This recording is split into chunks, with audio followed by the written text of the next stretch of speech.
こんにちは、田中宏久です。今日は、ネームの修正の仕方の2回目をやりたいと思います。1回目はご覧になっていただけましたでしょうか。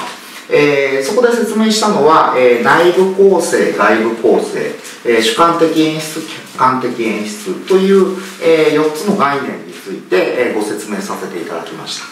何かね、わからないことがあったらメールなどで、お問い合わせいただけたらと思うんですけれども、ここまで理解できたという上で、じゃあ実際に、ネームをどういうふうに修正していけばいいかというのを一緒に考えたいと思います。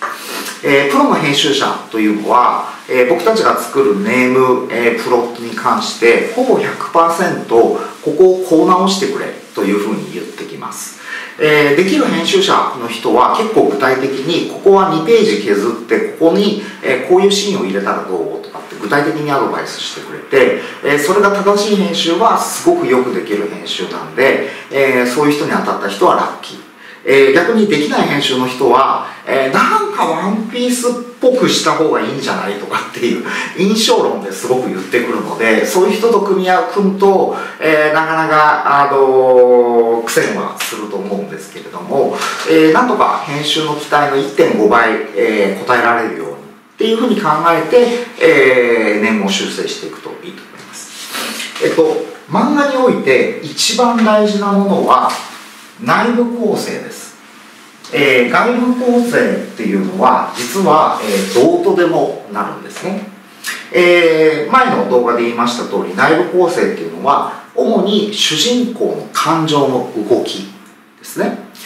その感情の動きが、1ページ目の1コマ目から皆さんが作った物語のプログラムの中で上がったり下がったり上がったり下がったり、読者はその主人公の上がり下がりに、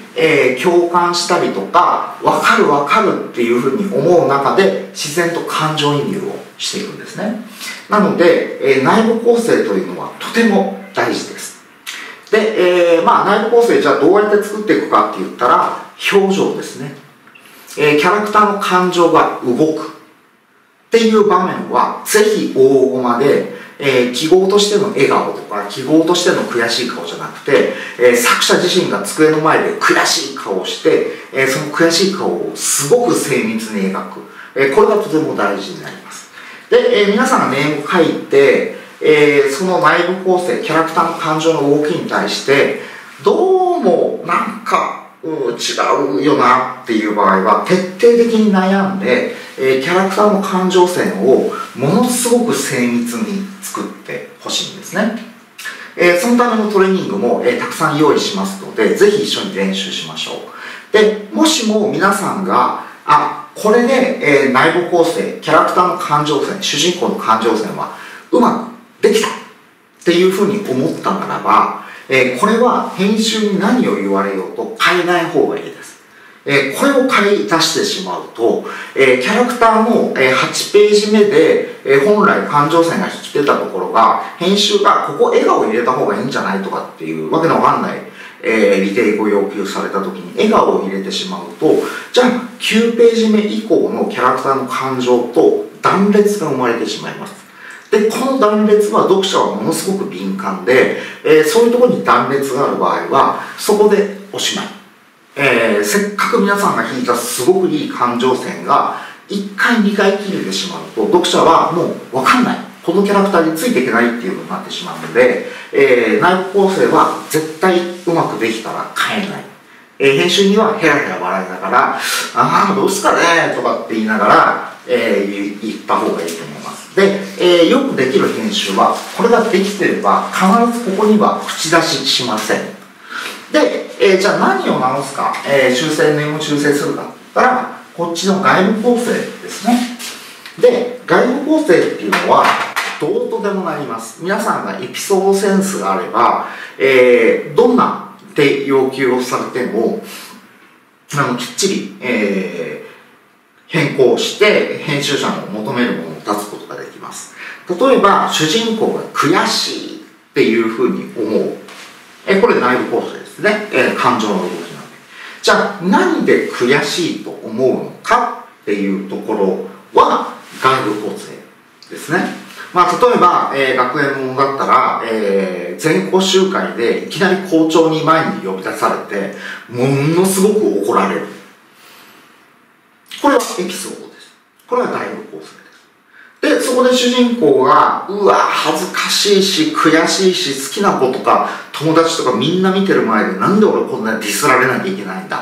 っていうのが内部構成ですね。だけど、主人公がそういう気持ちになるのは、もっといろんなエピソードがあると思います。例えば、バスケットボール部で、3年生でレギュラーをしてたのに、明日のすごく大事な大会の前の日に、監督がレギュラーチェンジ、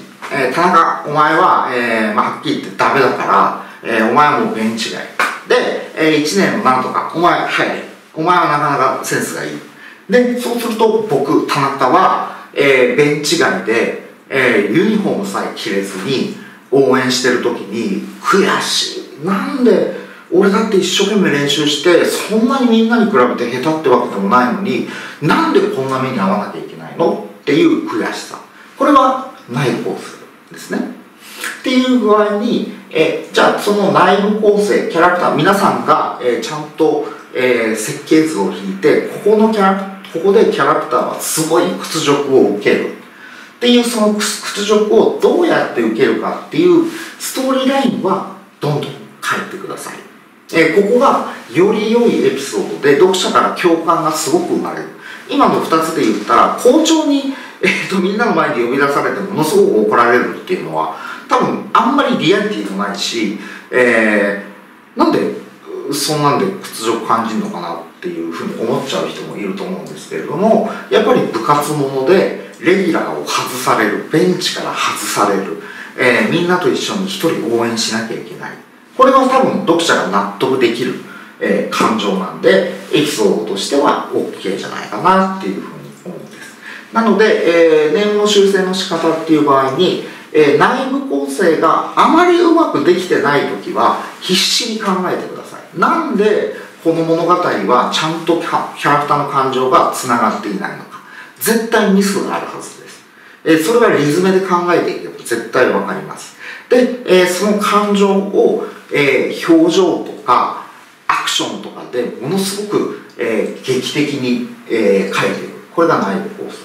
で、外部構成の方は編集がここちょっとエピソード弱いから変えてよとかって言ったら、はいわかりました、じゃあ明日までに変えますって言って、ちゃっちゃか変える。もちろんエピソードセンスはとても大事です。なんですがここを、うまく作って、それぞれがいい関係で、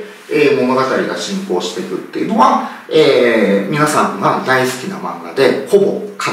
ずやられていることなので、ネーム修正するときにまずそこを見る、これがとても大事です。以上です。